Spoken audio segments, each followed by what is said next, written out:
मेरे अंदर तो कोई ताकत नहीं है, जो ताकत है वो गुरु की है। पुष्करनाथ जी कहते हैं वही रहते हैं। हम तो सदा महफूज हुए हैं सतगुरु तेरी याद में। कहते हैं जिसने भी लिखा है बहुत दर्द दिल से लिखा है, बड़े भक्ति भाव से लिखा है। हम तो सदा महफूज हुए सदगुरु तेरी याद। ये संत मत का निचोड़ है।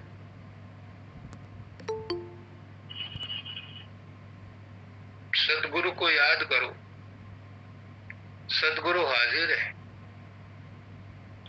सदगुरु को मिलने का कोई और तरीका नहीं है, कोई शॉर्टकट नहीं है। जो सदगुरु को याद नहीं करते और उसके ध्यान करते हैं या उसके शब्द को सुनते हैं, उन्हें देर में सफलता मिलती है। जो सतगुरु को याद करते हैं उनकी सफलता निश्चित है। क्यों? सतगुरु परमात्मा ही है। रब मेरा सतगुरु बन के आए। परमात्मा नीचे नहीं आ सकता। क्यों? क्योंकि परमात्मा इतना बड़ा है, इतना विराट है। उसके हजारों लाखों अरबों सूर्य हैं, एक सूरज हमारा सबसे छोटा अगर 1 किलोमीटर नीचे आ जाए तो पृथ्वी जल के राख हो जाएगी। तो वो मालिक अपने रूप में अगर धरती पर आना चाहेगा तो आ नहीं सकता। उसकी निगाह इधर होते ही सब कुछ जल जाएगा, सब कुछ खत्म हो जाएगा। लेकिन वो आता है और आता है मनुष्य का रूप धारण करके, और उसी तरह का धारण करता है जिस रूप से हम बात कर सके, जिसको हम अपनी समस्याएं बता सके। वो आता है, मनुष्य के रूप में आता है और हमारी समस्याओं को सुनता है, हमें रास्ता बताता है, हमें पार जाने का मार्ग बताता है, हमारी मदद करता है। क्यों? क्योंकि हम उसके बच्चे हैं। काल ने शुरू में जब सृष्टि की रचना भी नहीं हुई थी तभी जीवों को मांगा था काल ने कि मुझे रचना करनी है, तो उसे सतलोक से नीचे धक्का दे दिया कि जा नीचे जाकर रचना कर। उसने रचना करी तो वो रचना खड़ी नहीं होती थी, उसमें ताकत नहीं थी। फिर उसने 70 या 60 68 कोटि वर्षों तक फिर तपस्या करी और कहा कि मुझे सूरत दो, आत्माएं दो, जिससे मैं रचना कर सकूं। तो फिर वहां से दूसरी धार निकली जिसमें सूरत थी। उन सूरतों से सृष्टि की रचना हुई। तो क्या हुआ? अब काल उनका ठाकुर बन बैठा, उनको दुखी करता है। मालिक को तरस आया तो मालिक सतगुरु बन करके आता है अपने जीवों को चिताने के लिए। कैसे चिताता है? हम अपना नाम पता भूल गए, अपना नाम भूल गए, कहां से आए थे वो भूल गए, क्यों आए थे वो भूल गए। तो सतगुरु क्या करता है? सबसे पहले हमें नाम देता है और अपने आप से जोड़ता है। नाम क्या देता है? नाम कोई नया नाम नहीं देता, तुम्हारा ओरिजिनल नाम देता है। तुम आत्मा हो, तुम सूरत हो, तुम परमात्मा के अंश हो। तुम्हारा नाम आत्मा है, तुम्हारा नाम राधा स्वामी है, तुम राधा हो, वो स्वामी है। वो अपना ही नाम देता है। और इस नाम को जपने का तरीका बताता है, याद करने का तरीका बताता है। जो उस पर चलते हैं वो नाम को जपते जपते याद करते करते उसी से मिल जाते हैं जहां से कि वो आए थे। तो इसलिए हम तो सदा महफूज हुए हैं सतगुरु तेरी याद। हम सुरक्षित हैं कब? जब तेरी याद में। अगर याद में नहीं रहेंगे तो हम किसके पास जाएंगे? काल के पास जाएंगे। दयाल है सतगुरु, उसने अपना नाम दिया तो उसके दिए हुए नाम को जब हम जपते हैं, उसको याद करें। जपना क्या होता है? सुमरन क्या होता है? याद करना।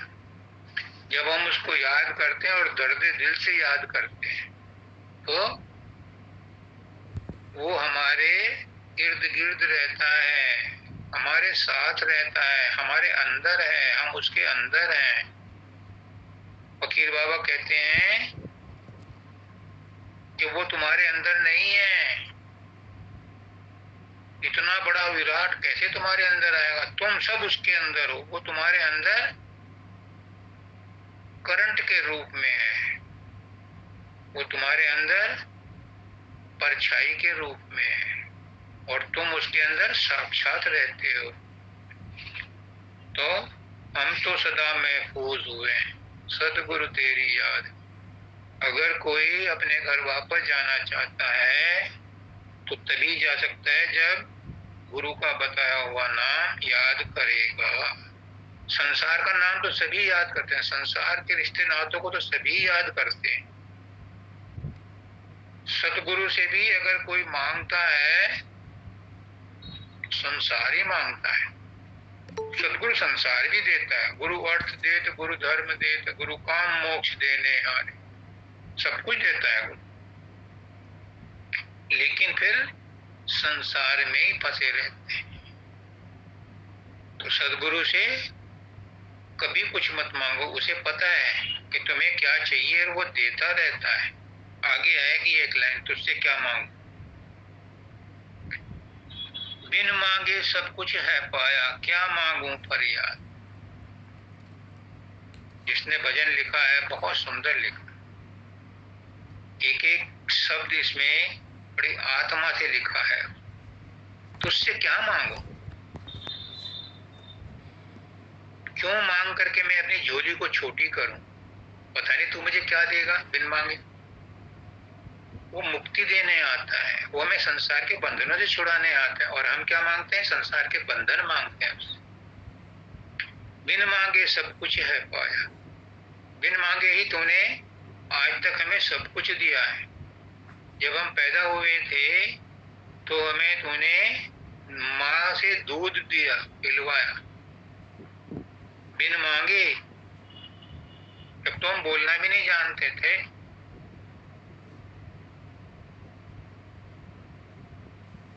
तो बिन मांगे ही वो देता चला आ रहा है अब तक। छोटे से इतने बड़े हो गए हम, किसकी दया से हुए? किसकी दात से हुए? आप कहें हमने खाना खाया, खाना किसने दिया? कहां से आया? खाने में पोषक तत्व कहां से आए? काल से नहीं बने थे पोषक तत्व, तभी तो उसने दोबारा तपस्या की और सूरतों को मांगा।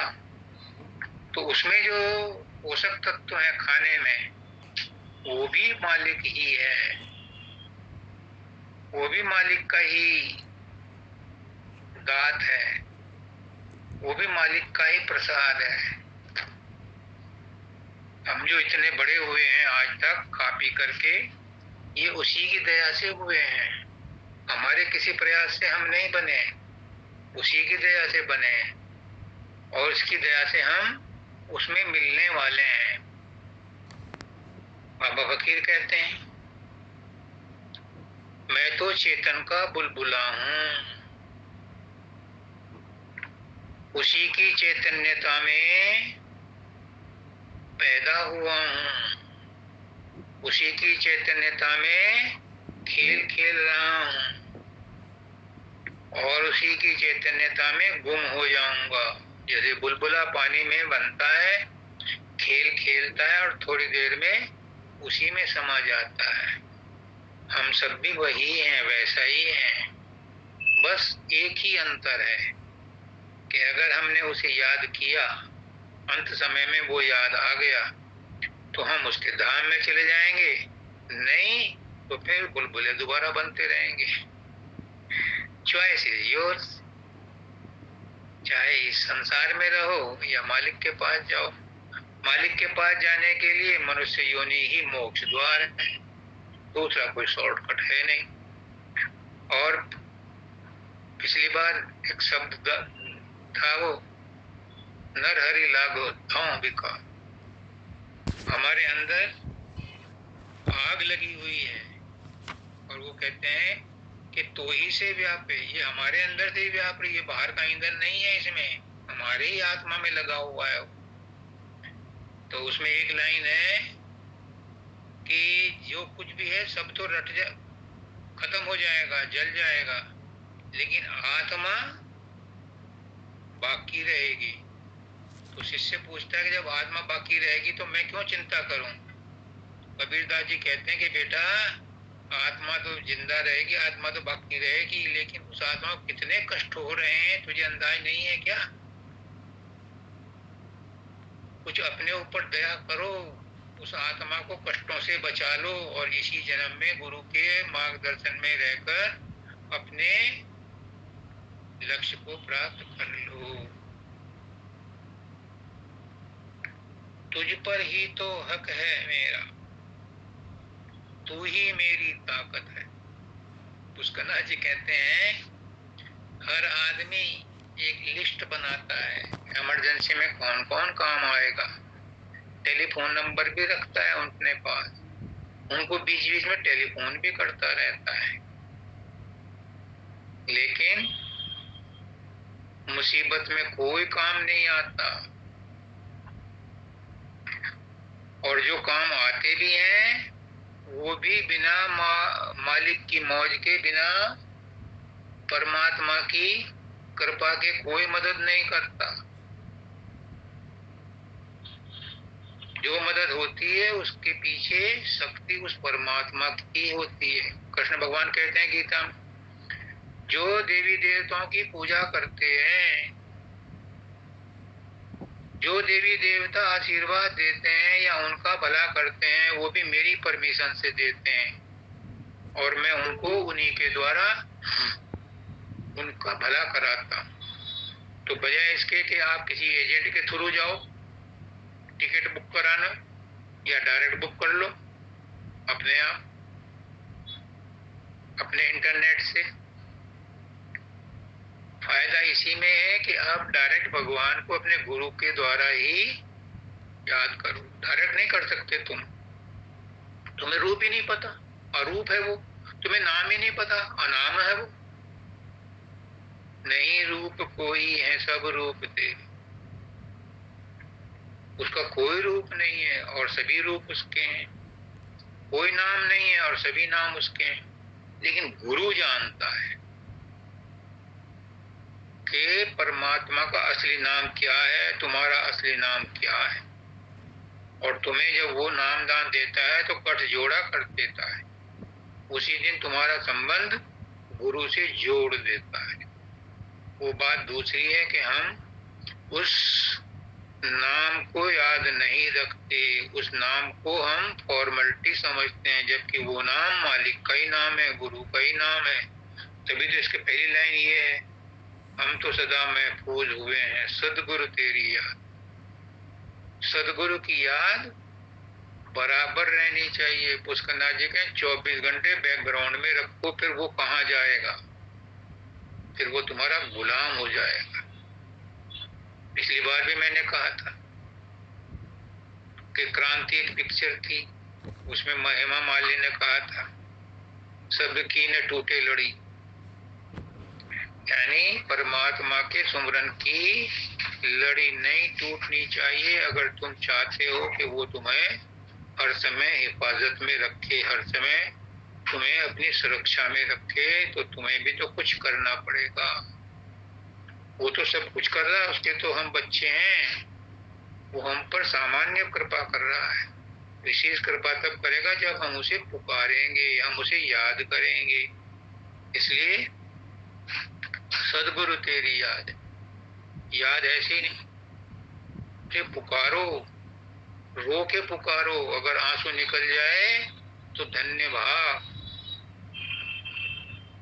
वो सबकी सुनता है और दुखियों की विशेष रूप से सुनता है। आगे कहते हैं,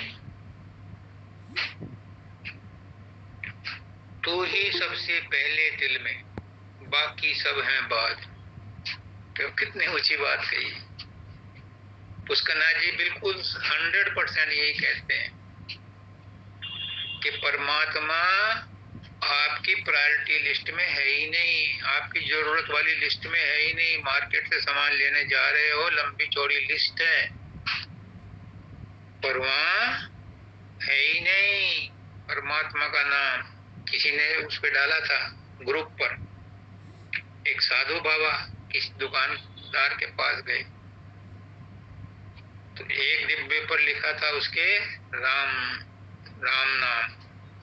उन्हें पूछा इन डब्बों में क्या है, तो उन्होंने जिन जिन डब्बों में सामग्री थी उनका नाम बता दिया कि इसमें दाल है, इसमें चावल है, इसमें कपूर है, इसमें हींग है। उन्होंने कहा उस डब्बे में क्या है, तो वो डब्बा खाली है, लेकिन तो तुमने लिख तो रखा है कुछ। हाँ हुजूर, ऐसा है कि जो खाली डब्बा होता है उसको मैं राम नाम का डब्बा कहता हूँ। यानी राम वहीं रहता है, परमात्मा वहीं रहता है जहाँ खाली है। खाली डब्बे पे ही राम नाम लिखता हूँ। तो साधु महात्मा जो थे वो कहने लगे कि तुम तो मेरे सदगुरु हो, इतने दिन से तपस्या कर रहा था मैं, मुझे मेरा मार्ग ही नहीं मिल रहा था। आज आपने मुझे मार्ग बताया, मैं वापस जंगल में जाता हूँ, अब दिमाग को खाली करता हूँ, मन को खाली करता हूँ, तब राम आएगा, तब ये राम का डब्बा बनेगा जब खाली हो जाएगा। तो सबसे पहले, हर काम से पहले, हम तो जब छोटे बच्चे थे हमें तो कुछ भी नहीं पता था, तब भी जब पेपर आता था तो उसे हाथ जोड़ते थे, उसे माथे से लगाते थे। क्यों? क्योंकि परमात्मा को याद करके अपना साथी बनाते थे कि तू इसे पढ़ ले और तू ही इसे सॉल्व कर दे। परमात्मा को सबसे पहले याद करो, सोते हुए भी याद करो और जागते हुए भी, जब सुबह को उठो तब भी उसको याद करो। आदत बना लो। अगर परमात्मा को हर समय अपना साथी बनाओगे, सदगुरु को हमेशा अपना साथी बनाओगे। अभी माता जी यहाँ काकड़े वाली, अगर 26 घंटे होते तो 26 घंटे ही पर गुरु को याद करते, परमात्मा को याद करते हर वक्त। तो फिर गुरु कहाँ जाएगा इनसे बच? गुरु इनका गुलाम है। आपका भी गुलाम बनेगा गुरु। पुष्करनाथ जी कहते हैं, मैं नहीं कह रहा, कि जो गुरु को याद करता है गुरु उसका गुलाम हो जाता है। गुरु की बात मानो, तुम्हारे अंदर गुरु के प्रति प्रेम हो जाएगा, फिर गुरु तुम्हारा गुलाम हो जाएगा। वो चाहता है, वो लुटाता है अपने प्रेम को, लेकिन कोई लेने वाला तो आए।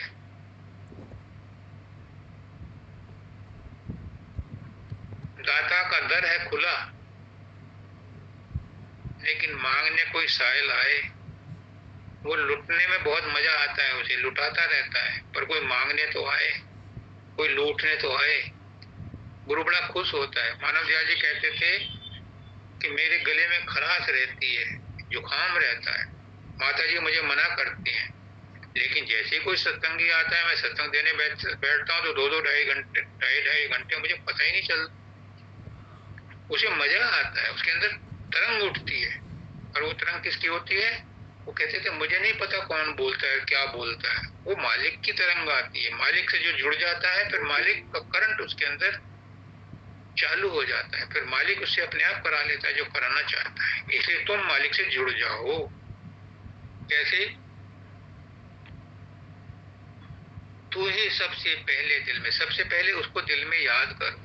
रसोई में जाओ तो उसे याद करो, आटा मथो तो उसको याद करो। पहले औरतें चक्की पीसती थी, आटा पीसती थी, अनाज पीसती थी तो भजन गाती थी। वो क्या था? मालिक से जुड़ना था। सब्जी काटो तो मालिक को याद करते, गुनगुनाते, भजन गाते हुए काटो। खाना बनाओ, नहाओ धो, टट्टी पेशाब जाओ तो भी परमात्मा को याद। हर समय जब उसे याद रखोगे तो क्या होगा?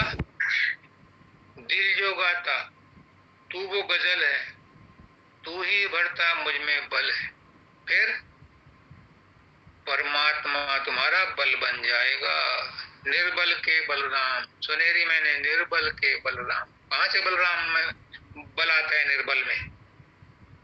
जब वो परमात्मा को याद करता है, परमात्मा को समर्पित हो जाता है तो उसके अंदर परमात्मा की ताकत आ जाती है। परमात्मा से जुड़ जाता है तो परमात्मा की ताकत आ जाती है। परमात्मा जुड़ने का तरीका है सुमरन। सुमरन करे जाओ, परमात्मा से जुड़े रहोगे। मन नहीं टिकेगा, करते रहो सुमरन। जैसे भी बने करते रहो, करते करते करत करत अभ्यास के जड़ मत हो सुजान। जब पत्थर पे निशान पड़ सकता है तो मन पर भी निशान पड़ेगा तुम्हारे सुमरन का। ये एक दिन का काम नहीं है, करे जाओ करे जाओ करे जाओ। तो एक दिन मन भी हार जाएगा कि ये नहीं मानेगा, अब इसकी मान लो। और जब मन मान जाता है सुमरन के लिए तो मन ताकत बन जाता है। मन और सूरत फिर ऊपर चढ़ते हैं। बिना मन की सहायता के सूरत ऊपर नहीं चढ़ सकती।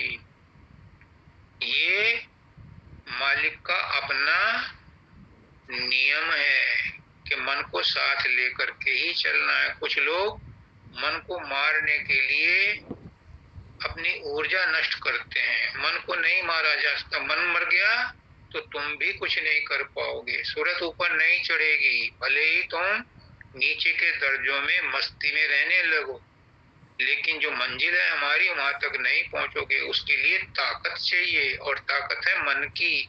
तो मन को हमारे मानव दयाल जी कहते हैं कि इसके रुख को बदल दो। ये अधोगामी है, ये बहिर्मुखी है, इसे अंतर्मुख बना लो, इसे दोस्त बना लो। और जब ये दोस्त बन जाएगा तो कहेगा, जैसे आपने कहानी सुनी होगी, एक अंधा और एक लंगड़ा था। सूरत हमारी अंधी है, मन हमारा लंगड़ा है। जब ये दोनों मिल जाते हैं तो जो संसार में आग लगी हुई है उससे बचकर निकल जाते हैं। लंगड़ा मन त्रिकुटी में जाके अपने जन्म स्थान में निवास करता है। फिर उसके ऊपर जो अंधी आत्मा थी उसे 10वें द्वार में से आगे ज्योति मिल जाती है। उसे अंदर में परमात्मा का शब्द मिल जाता है, फिर वो उसे खींचता है ऊपर। लेकिन बिना मन की मदद के, बिना तीसरे तिल में प्रवेश किए, तीसरे तिल में बिना मन के प्रवेश नहीं किया जा सकता। सूरत ऊपर नहीं चढ़ सकती। इसलिए मन जो है सूरत को शून्य तक पहुंचा करके आराम करता है। एक जगह मैंने पढ़ा था कि एक आदमी था, उसकी बहन ससुराल से बार बार आ जाती थी और उसका पति उसे बुलाता था। तो उसके भाई ने कहा, देख बहुत हो गया ये नाटक, अब मनुष्य जन्म मिला है, तुझे अब गुरु मिल गया, मैं तुझे तेरे पति के घर तक छोड़ के आऊंगा, पर बेडरूम में नहीं जाऊंगा, जीजा के पास ये खुद जाना पड़ेगा, मैं नहीं जाऊंगा वहां। तो वही यहाँ पर लागू होता है। मन सतलोक में नहीं जाएगा, लेकिन सतलोक तक उसकी पहुंचने में मदद करता है। त्रिकुटी में वो आराम करता है, लेकिन सूक्ष्म रूप से फिर भी वो शून्य महाशून्य में भी, भंवर गुफा में भी मन की ताकत उसे मिलती रहती है। मन नहीं होता, लेकिन सतलोक में जाकर के मन गायब हो जाता है। मैंने पूछा था मन फिर कहाँ जाता है? मन आत्मा में ही मिल जाता है, क्योंकि आत्मा का ही अंश है मन। मन कहीं और से नहीं आया, काल पुरुष कहीं और से नहीं आया, उसी सतपुरुष का अंश है, उसी में मिल जाता है। तो आगे है, तुमसे मुकम्मल मेरी सांसें, तू ही जीवन सबका तरासे। एक बार शब्दानंद जी ने कहा था, जपते रहो राधा स्वामी राधा स्वामी, अरबों खरबों बार कुछ नहीं हो, खाली राधा स्वामी जपने से कुछ नहीं होता। उसे सांसों में जब्ज कर लो। सांस आए राधा, सांस बाहर आए स्वामी। जब इस तरह से जब्ज हो जाएगा तो कुछ दिन में वो अजपा जाप बन। तो जब अजपा जाप बन जाएगा तो मन अपने आप वश में आ जाएगा। इसमें कहा है कि तुमसे मुकम्मल मेरी सांसें, मेरी सांसों में तो तुम बसे हो, सदगुरु बसा है। जब सदगुरु सांसों में बस गया तो फिर विषय वासना कहाँ रहेगी? फिर विषय वासना नहीं रहेगी, और जो है वो बोरिया बिस्तर बांध के चली जाएंगी। एक बात का कौशन रखना, प्रिकॉशन बरतना, कि जब विषय वासनाएं उठें और जाने को तैयार हों तो उन्हें जाने देना, उनसे बातचीत मत करना, उनसे लिपट करके आत्मीयता मत दिखाना, वरना वो फिर रुक जाएंगे। और यही गलती हम बार बार करते हैं। विषय वासना जाने को तैयार है और तुम उसमें रस लेने लगते हो, फिर वो वहीं रुक जाती है और फिर वो संस्कार बन जाती है, फिर वो अगले जन्म के लिए रिटर्न टिकट बन जाता है। और गुरु कहता है मैं तुम्हारी वासनाओं को खत्म कर रहा हूँ, तुम्हारे कर्मों की टोकरी को खाली कर रहा हूँ, तुम उसे भरते जाते हो। तो गुरु के साथ ऐसी गद्दारी मत करो। स्वामी जी महाराज कहते हैं, सत्संग करत बहुत दिन बीते, अब तो छोड़ बुरा नहीं पाओ, कब तक करो कुटिलता गुरु से, अब तो गुरु को लो पहचान। मत गुरु को दुखी करो। गुरु जो कहता है, गुरु जो कहे सो हित कर जान, गुरु जो कहे सो हित कर्म। जो गुरु कहे उसे चित्त में धारण करो, और जो गुरु कहे उसे अपने लिए भला समझो। क्यों? क्योंकि हमारा भला चाहने वाला सिर्फ सतगुरु है। बाकी संसार के सारे रिश्ते नाते सब स्वार्थी हैं। गुरु का संबंध निस्वार्थ है।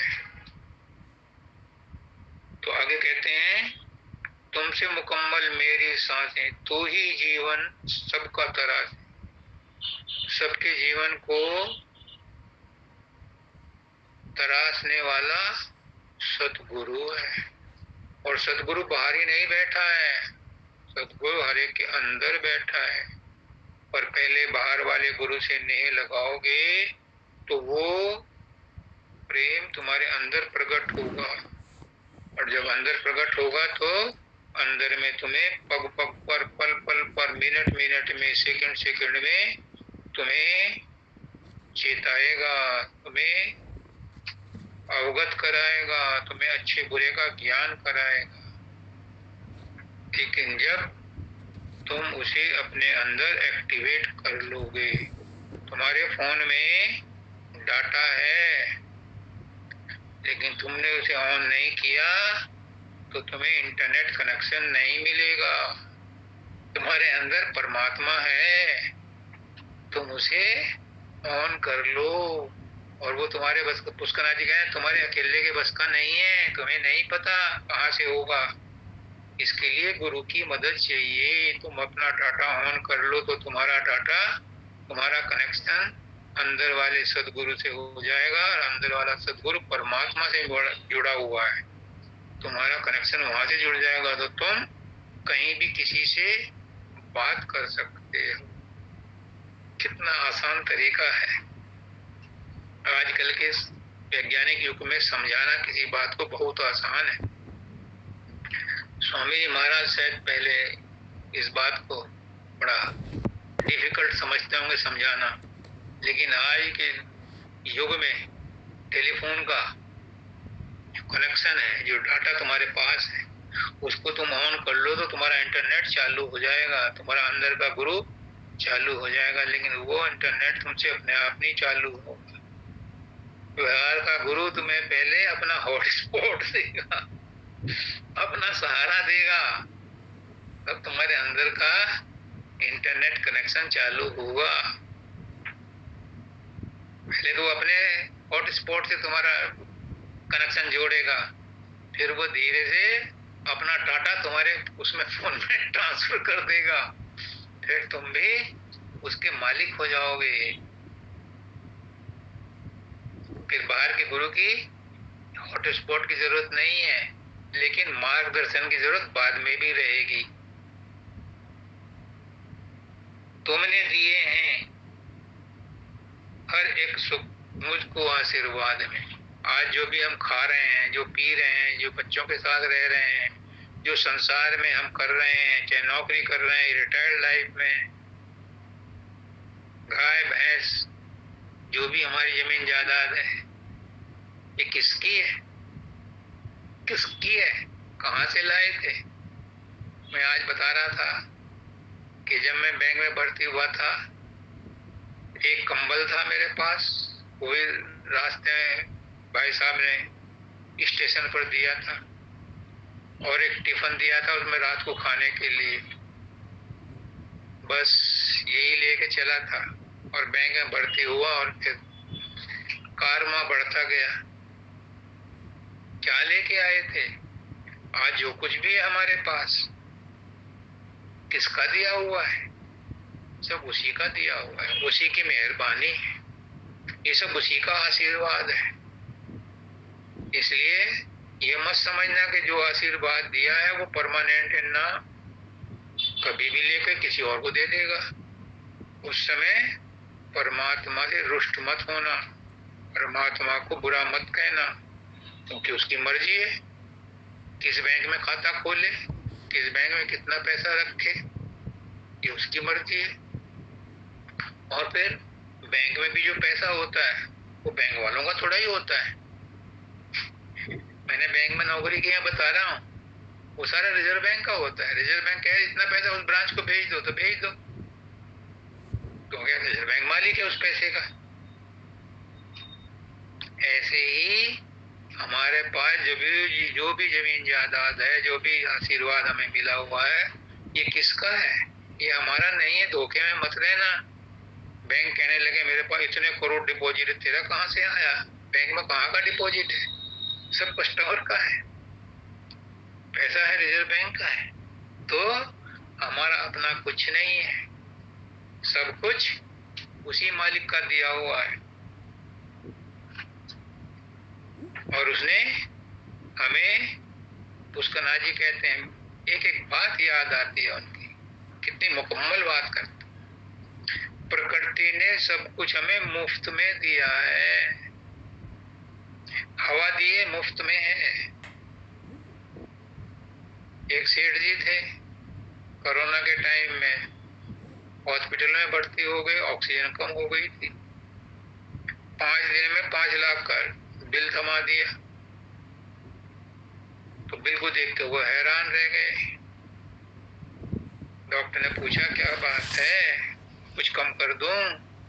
उसने कहा नहीं, मैं ये सोच रहा हूं कि उस मालिक ने 80 साल से मुझे ऑक्सीजन दे रहा है फ्री में, मैंने कभी उसको याद नहीं किया, और आपने 5 दिन में 5 लाख रुपए चार्ज कर लिए उसी ऑक्सीजन के। तो परमात्मा हमें मुफ्त में देता है सब कुछ।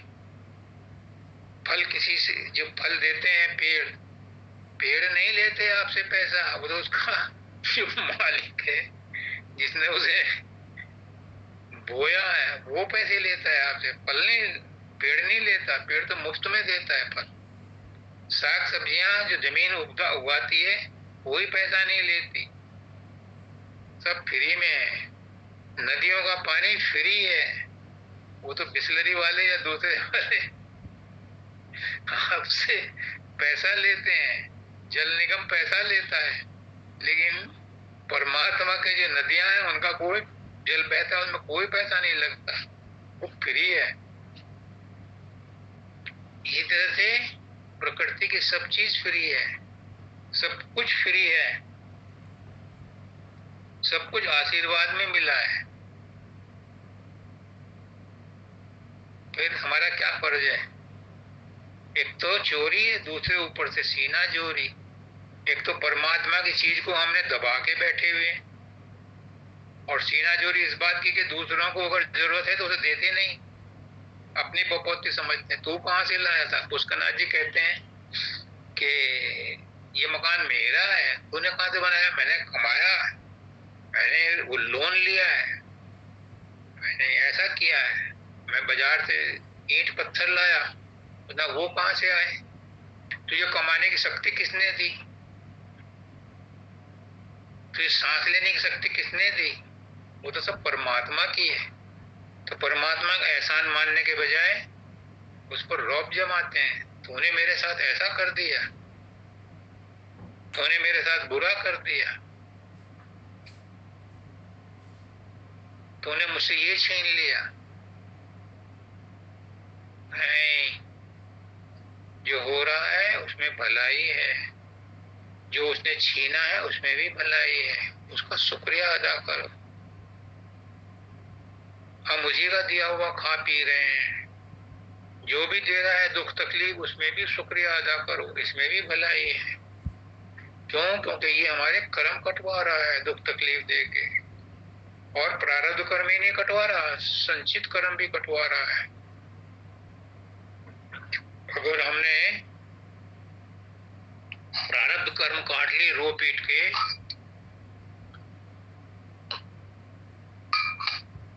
तो वो नए कर्म बन जाएंगे, और संचित कर्मों में और उनकी गंध भी रहेगी तो फिर एक जन्म हो।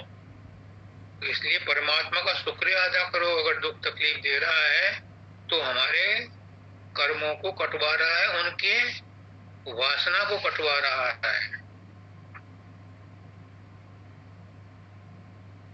तुमने थामा हाथ है मेरा इस बदलते दौर में।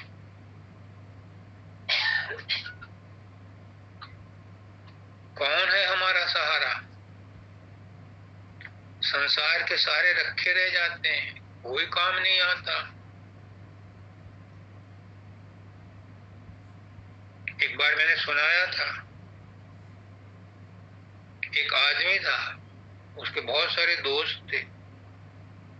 जब एक बार मुसीबत में फंसा तो उसने कहा अपने दोस्तों से मेरी मदद करो।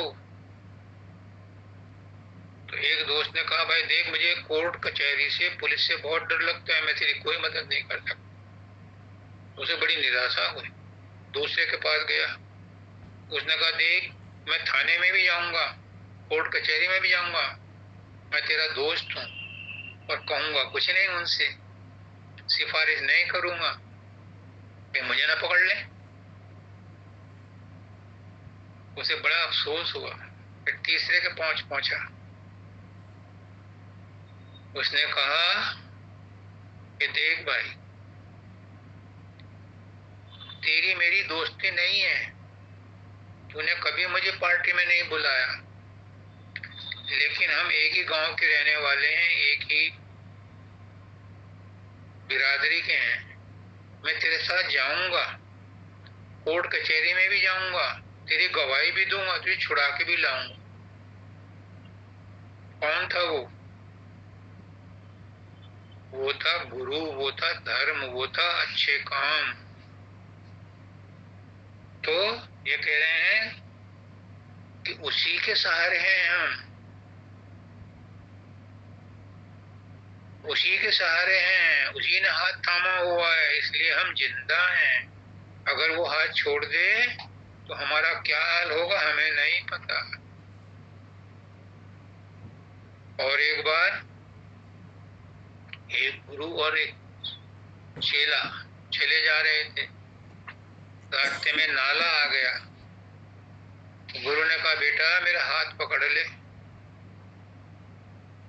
तो पहले तो उसने पकड़ लिया, फिर उसके मन में आया कि गुरुदेव, अगर मैंने आपका हाथ पकड़ा तो वो छूट जाएगा,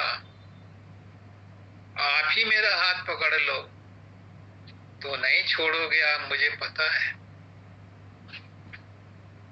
कहने का मतलब ये है कि गुरु का सहारा तो सब पकड़ते हैं, लेकिन मजबूत सहारा नहीं पकड़ते। जहां झटका आया संसार की तरफ भागते हैं कि उसकी मदद मांगो, वहां पुलिस में जाओ, वहां ये धरना धरो, वहां ये काम करो, मिनिस्टर से अप्रोच लगाओ। गुरु पर भरोसा रख करके कोई नहीं बैठता। और एक बात बता दूं, गुरु या परमात्मा तो एक ही है, और वो छुपा हुआ है। गुरु का शरीर गुरु नहीं है, गुरु के अंदर जो परम तत्व है वो गुरु है। उस गुरु के अंदर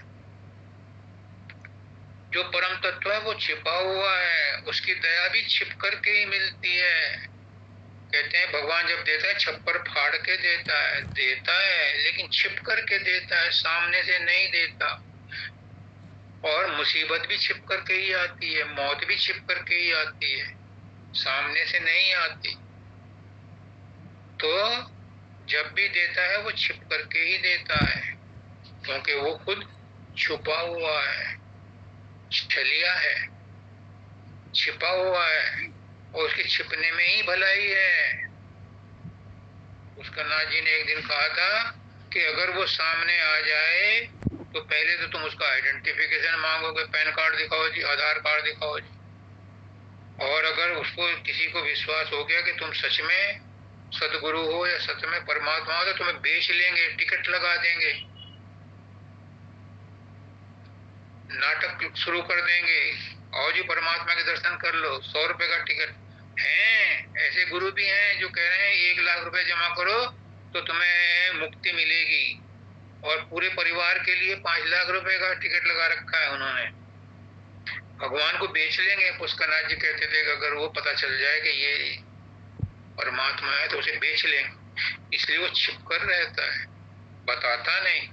जिसकी मदद करता है वो किसी के द्वारा करे, चाहे थानेदार के द्वारा करे या पुलिस कमिश्नर के द्वारा करे या मंत्री के द्वारा करे, वो भी मदद गुरु की ही है, गुरु के दरबार से ही आई है, परमात्मा के दरबार से ही आई है। कोई और मदद नहीं दे सकता सिवाय उसके, क्योंकि कॉज तो वही है, कारण तो वही है, चैतन्य शक्ति तो वही है, उसी के रिफ्लेक्शन सब में आए हुए हैं। इंडिपेंडेंट कोई नहीं है, सब में उसका रिफ्लेक्शन है, वो ही अपने आप में इंडिपेंडेंट है। तुमने थामा हाथ है मेरा इस बदलते दौर में, तू ही मेरे मन का सुकून है दुनिया के इस शोर में। अगर मन में सुकून नहीं है तो कितने ही जब तब कर लो, सब बेकार गटर में। अगर मन में शांति नहीं है तो परमात्मा भी नहीं है। पुष्कना जी कहते हैं कि मन की शांति ही परमात्मा का साक्षात्कार है। इससे बड़ा और क्या सबूत चाहिए। अगर मन में शांति नहीं आई है सुमरन करते हुए, तो समझ लो तुम्हारे सुमरन करने का, अभ्यास करने का तरीका ही गलत है। तुम्हें अभी चोट लगी ही नहीं, और जब तक चोट नहीं लगती तब तक मन में व्याकुलता नहीं आएगी, और जब व्याकुलता आएगी तो संसार के भोगों से दूरी बन जाएगी, परमात्मा से, गुरु से लगाव हो जाएगा।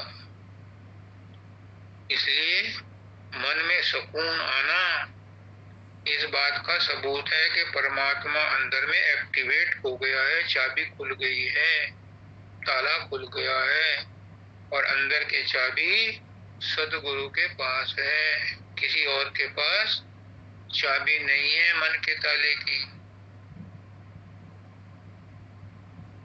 सबका मन चंचल है, नाटक करता है। अच्छे अच्छे ऋषि मुनि महात्माओं को गिरा देता है। अच्छे अच्छे संत महात्मा लालच में पागल हो जाते हैं। एक महात्मा जी थे, बड़े पहुंचे हुए थे। उन्होंने अपने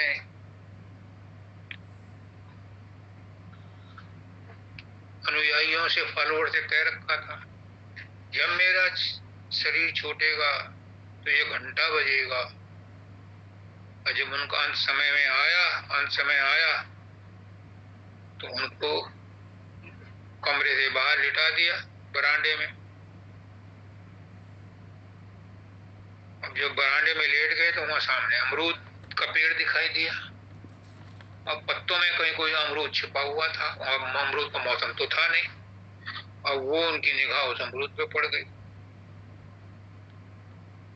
बस उनके प्राण निकल गए, लेकिन घंटा नहीं बजा। अब सारे शिष्य परेशान। अब उनका दाह संस्कार जो करना था वो तो कर दिया, पर ये गुत्थी उनसे नहीं सुलझी। तो 2-3 दिन बाद वो आया कोई दूसरा गुरुमुख शिष्य।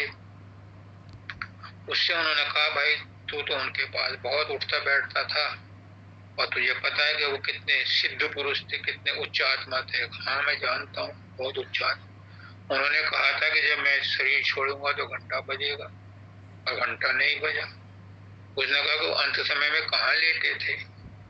कहा यहाँ बरामदे में लेटे। वो बरामदे में वैसे ही लेट गए, और उसकी निगाह उस पेड़ पर पहुंची, और वहां उसे अमरूद दिखाई दिया। उसने कहा अमरूद को तोड़ के लाओ। तो सामने दिखाई नहीं दे रहा था, लेकिन जब हिलाया अंदर तो पता चला कि वो अमरूद है। उसने कहा इसको काटो।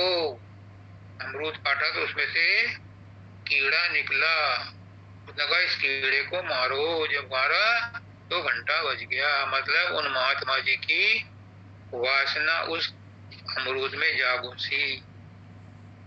तो इस मन का कोई भरोसा नहीं, अंत समय में कब धोखा दे जाए। इसलिए पुष्करनाथ जी कहते हैं 24 घंटे गुरु को बैकग्राउंड में रखो, उसको याद करते रहो। बाबा फकीर कहते हैं कि तुमने सारी जिंदगी भजन अभ्यास खूब किया, खूब समाधि ध्यान लगाए, लेकिन मन साफ नहीं है। अंत समय में तुम्हें संसार याद आ गया तो तुम संसार में आओगे, एक जन्म और लेना पड़ेगा।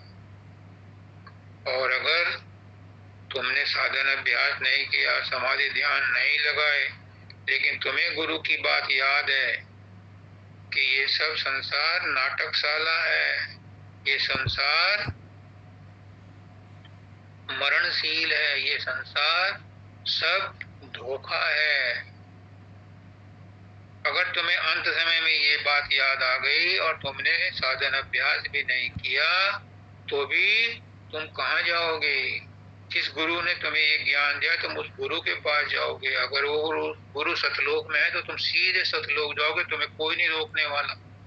क्योंकि अंत मत असोगता, अंत समय में तुम्हें याद आ गया कि संसार नाटक है, ये संसार झूठा है, तो तुम इसमें दोबारा नहीं आओगे।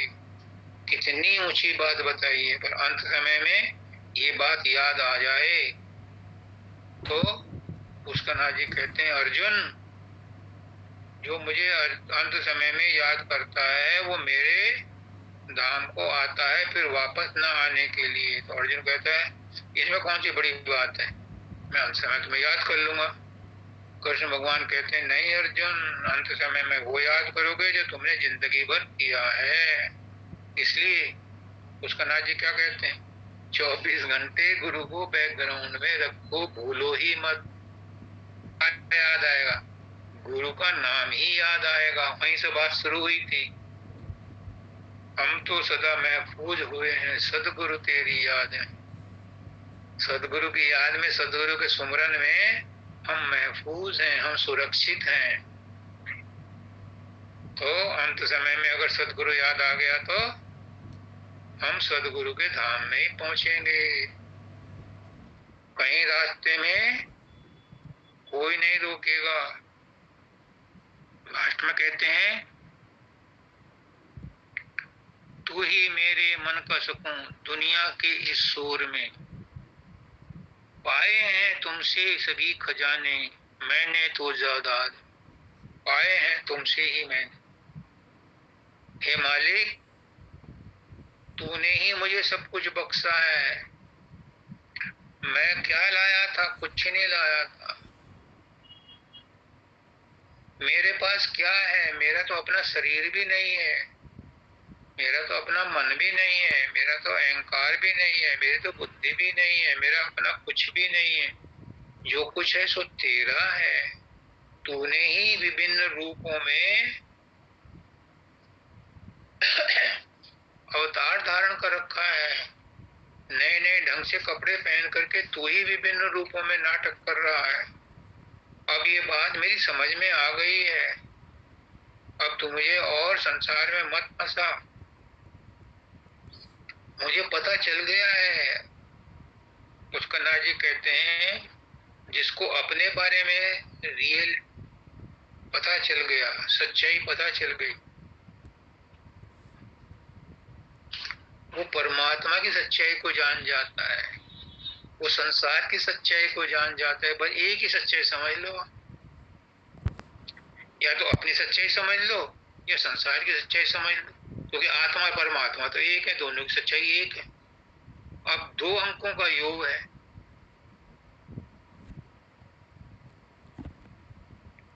दो अंकों का योग 100 है, और एक अंक तुम्हें पता है तो दूसरे को उसमें तो माइनस करके निकाल लो। तो दो अंकों का योग ये संसार है और हम है। इसमें एक अंक को घटा दो, चाहे संसार को घटा दो या अपने आप को घटा दो, तो दूसरे का पता चल जाएगा। तो जिसको अपना पता चल जाता है उसे संसार की असलियत पता चल जाती है कि संसार धोखा है। धोखे का मतलब असत्य नहीं है, लेकिन कंपैरेटिवली असत्य है। ये हमारे साथ नहीं जाता, ये बदलता रहता है। और हम अविनाशी हैं, अजर अमर हैं, हम परमात्मा के अंश हैं, हम कभी नहीं बदलते, हम हर समय वही हैं। यही हमारी सच्चाई है। जिसको अपना पता चल गया उसे संसार का पता चल गया, जिसको संसार का पता चल गया उसे अपना पता चल गया।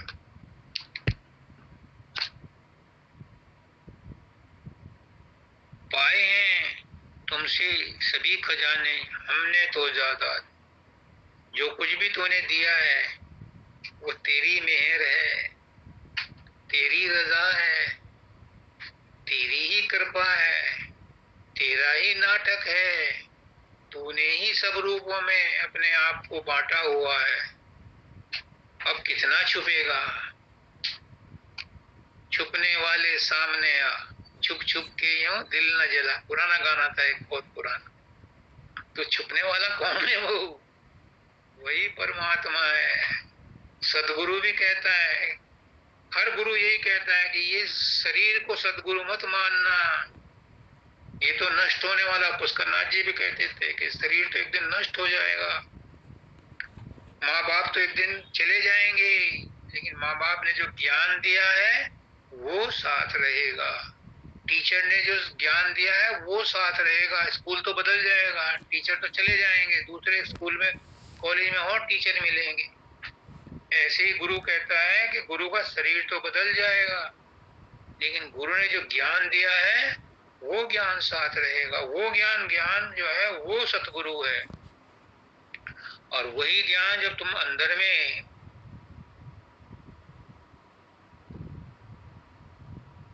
पोसोगे, अंदर में घुसोगे, अंदर में ढूंढोगे, तीसरे तिल के अंदर जाओगे, सहस्त्र कमल त्रिकुटी और शून्य में पहुंचोगे, तो फिर महाशून्य में परमात्मा खुद हाथ पकड़ करके ले जाता है, क्योंकि वहां अंधेरा ही अंधेरा हो जाता है।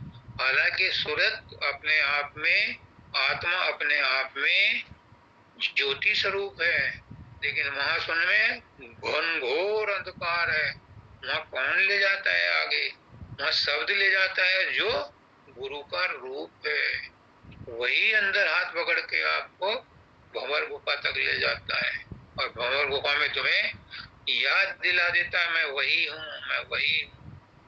और जब तुम्हारी खोज पूरी होती है, टाइम आता है, तो एक झटका लगता है और एकदम घुसते हो सतलोक में, तो वहां पर तुम्हें वो आनंद आता है, वो आनंद आता है जिसकी तुम कल्पना भी नहीं कर सकते। वो अकल्पनीय है, अवर्णनीय है। उसका सिर्फ जिक्र कर सकता है थोड़ा बहुत, वो जो वहां पहुंच चुका है। लेकिन समझ में उसकी आएगा जो उस रास्ते पर चल रहा है। हर एक की समझ में वो नहीं आता। सब लोग नीचे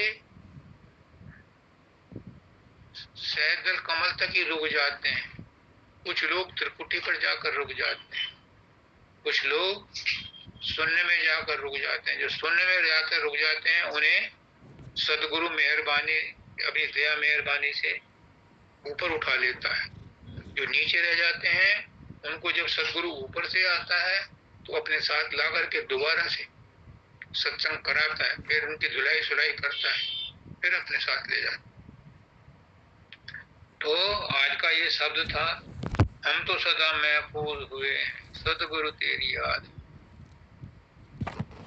सदगुरु नाम ठिकाना है, सदगुरु परम दयाल री कोई कदर न जाने। देह दरे जीव बार बारे, देह दरे जीव बार बारे, करें तेरी सहाय रे सतगुरु परम दयाल रे कोई कदर न जाने। सतगुरु परम दयाल है, वो आता है, बंधन मुक्त है, बंधन में बंध करके आता है हम बंधुओं को छुड़ाने के लिए। निज दया से प्रकट करावे अपना रूप विशाल, कोई कदर न जान। सतगुरु परम दयाल, बहुत परम दयाल है, लेकिन कोई कदर नहीं करता, कोई नहीं पहचानता। पुष्करनाथ जी कहते हैं सदगुरु को कौन पहचानता है? जब परमात्मा को कोई नहीं पहचानता, और सदगुरु परमात्मा का ही रूप है, तो सदगुरु को भी कोई नहीं पहचानता। इसमें किसी का दोष नहीं है, किसी का दोष नहीं है, ये सब कर्मों का लेखा जोखा है। वशिष्ठ कहते हैं भरत से, सुनो भरत भावी विकल, सुनो भरत भावी विकल, कहो मुनिनाथ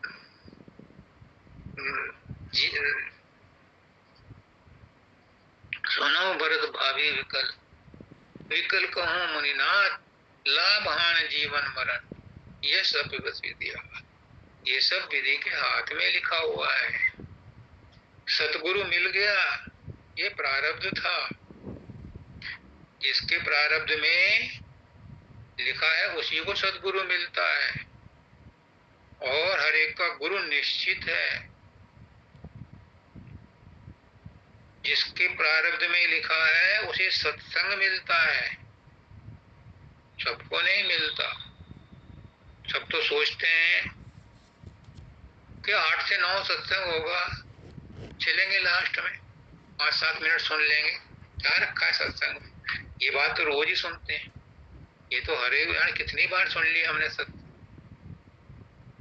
तो सत्संग भाग्य में लिखा है लेकिन उसे हम नहीं अपनाते।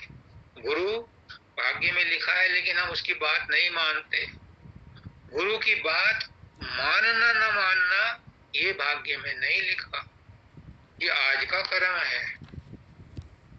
इसलिए जो जिज्ञासु हैं, जिनको तड़प है, जिनको विकलता है, जिनको अपने घर जाने की छटपटाहट है, वो सत्संग सुने, सत्संग की बात पर असर करें, अमल करें और अपने घर वापस जाने की तैयारी करें। क्योंकि आने वाला समय कलयुग अभी और कष्टदायक होने वाला है।